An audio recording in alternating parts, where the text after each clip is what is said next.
I've got some requests to talk about how to,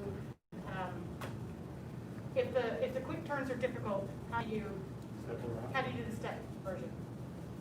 I hope this internet is working because we've had glitches. Is it working? Looks like it's working.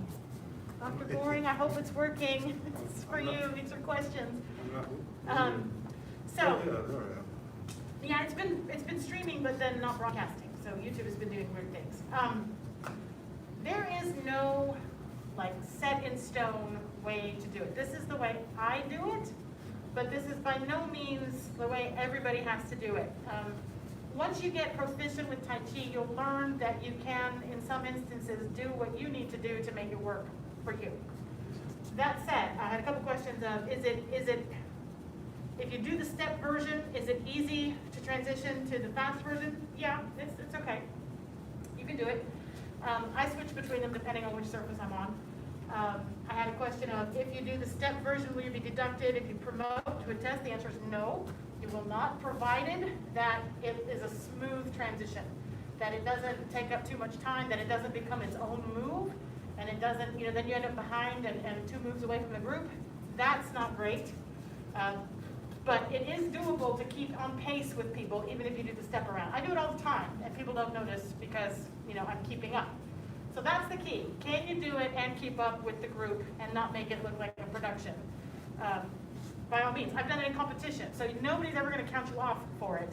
If I'm on a carpet with sticky shoes, it's just this. It's keeping yang style clean is more important than how you make the turns happen. So what I mean by that is I'm still head suspended. I'm still moving as a unit.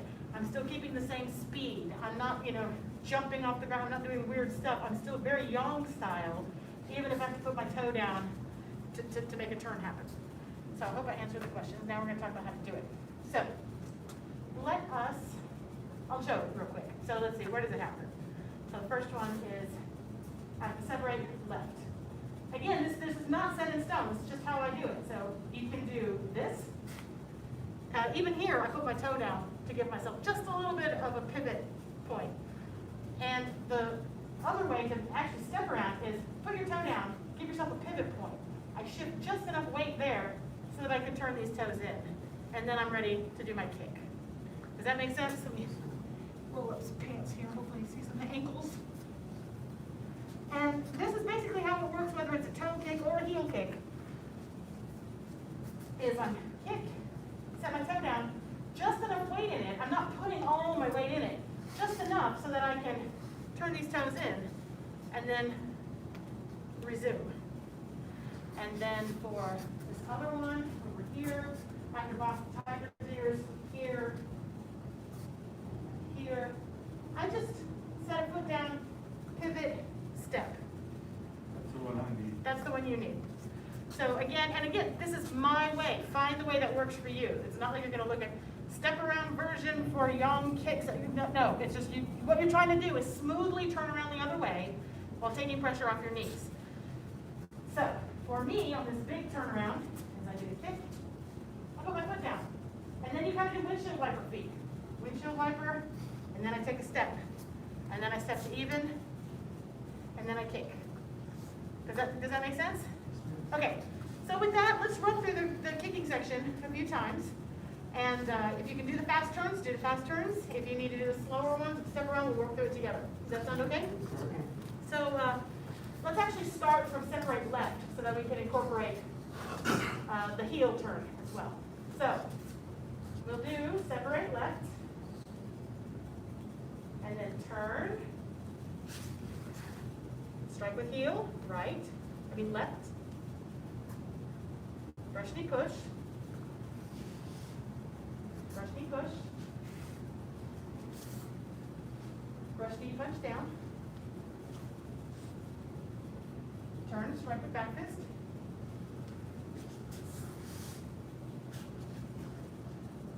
big hand punch,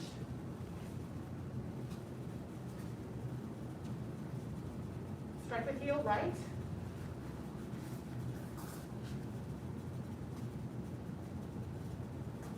get the tiger left, hit the tiger, right.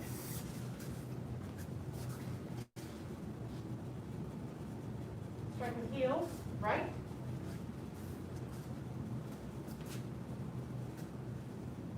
This one I didn't talk about. Turn, box the tiger's ears, do that in a second. Strike with heel, left. Turn, pivot, step, kick, strike with heel, right. Okay, and reset, release rather. So for the box of tiger's ears, I really believe box of tiger's ears is doable, even on a bad knee, because mine are terrible, and this one doesn't typically get aggravated by it.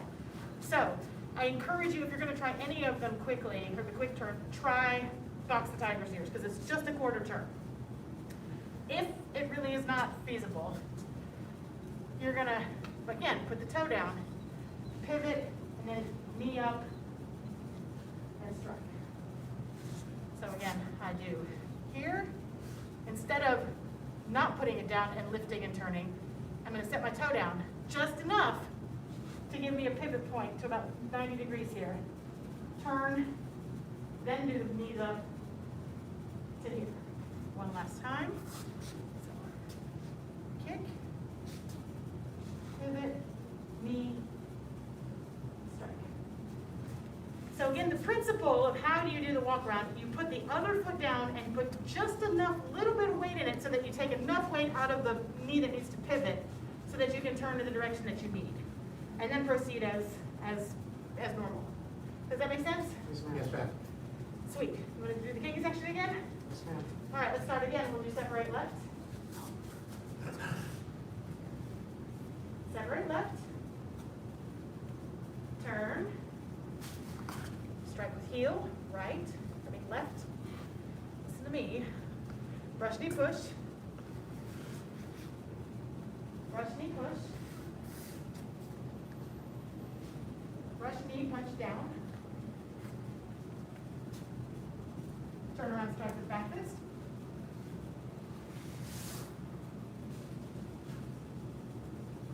Hidden hand punch.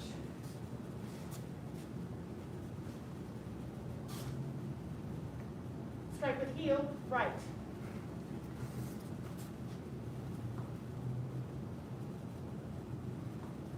Hit the tiger, left.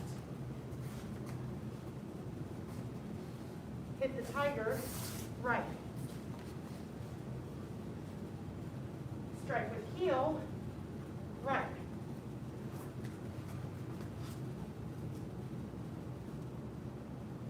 Turn, off the tiger's ears. Strike with heel, left. Turn, strike with heel, right.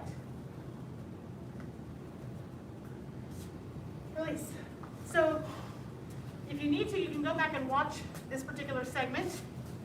It will be recorded, and you can slow down the speed if you need to. But both of those times, I went through and I did it with the step around version. So that you can see it is doable to stay smooth, to stay in sync with everybody around you. Make those turns, take care of your delicate joints that are not playing nice on stiff floors. And really, if nobody knew you were doing it, they would have no idea that you were doing it. And that's what we're working for. It's just to make sure it doesn't end up looking like its own separate move. Anyway, any questions? No? Hopefully that's helpful. And then I would say practice, practice with different sets of shoes. Where I get good help with my being able to do spins is like, on the polished concrete of like carports or garages. Even in Fayus, they spin quite easily on that. So that's a good, provided you're not gonna potentially fall, because that's a much harder surface to fall on. But that's an easy surface. It's got a little more traction than say a kitchen floor in socks. You're not gonna, but it's a good place to practice both. You can do the step version, and you can also try the spin versions. These on tile work well. Yes, Mr. Watkins said Fayus on tile work well too. So yeah, just try a different variety of surfaces, and don't overdo like if you've got a knee issue or a hip issue where it's got a certain number of like reps and then it's like, I'm done, don't go past it. Like, because that's how you can continue to practice without ending up with an injury. So just listen to your body. Email me more questions if you have them, or if I didn't get them, didn't answer it thoroughly, and we'll go from there. And any last questions from in class? No, ma'am. Good work. Almost done with the second section. All right. Not a head instructor. Down to intermediate and advanced. Sorry, I got the advanced and intermediate, and students at home